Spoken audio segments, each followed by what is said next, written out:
आज मेरी तबीयत ठीक नहीं है, हम कल बात करेंगे। मैंने हाँ बोला और फोन रख के सो गया।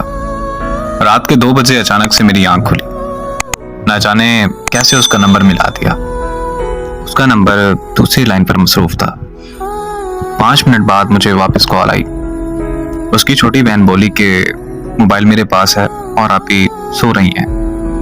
अगले दिन सुबह से शाम हो गई लेकिन उसने मुझसे राब्ता नहीं किया।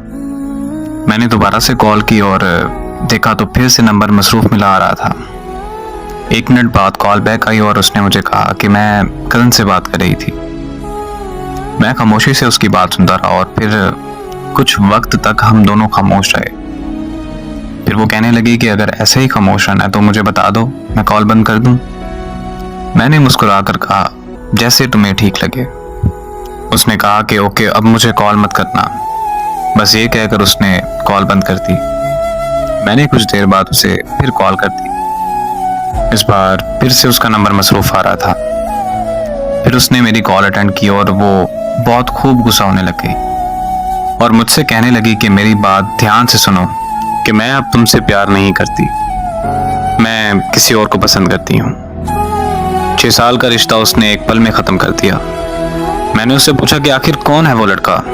वो मुझसे कहने लगी तुम होते कौन हो मेरी लाइफ में इंटरफेयर करने वाले। मैंने उससे कहा कि यार मैं तुमसे प्यार करता हूँ, तुम मुझे भूल गई। इतने में उसको किसी और की कॉल आई और उसने मेरी कॉल कट किए बगैर उसकी कॉल रिसीव कर ली।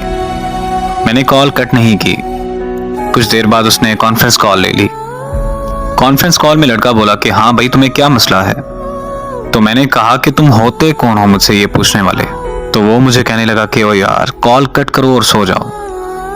तो साथ में ही वो बोली कि नहीं जान, ये ऐसे बात नहीं मानेगा, आप इस पागल को इग्नोर करें और मुझसे बात करें। तो वो लड़का बोला कि हाँ मैं भी तो देखूंगी ये कब तक कॉल कट नहीं करता। मोहब्बत में सितम की मिसाल और क्या तुम है। मैंने अपने महबूब को किसी और के साथ रोमांस करते देखा है। वो वक्त गुजरता गया और मैंने बहुत मुश्किल से खुद को संभाला। 3 साल बाद मुझे एक रॉन्ग नंबर से कॉल आई। मैं कॉल अटेंड करते ही उसकी आवाज़ पहचान गया। वो बोली कि कैसे हो तुम। मैंने उसे कहा कि तुम काम की बात करो बस। तो कहने लगी कि तुम मुझसे अभी तक नाराज हो। मैं खामोश रहा और फिर पूछा उसने कि तुमने शादी कर ली।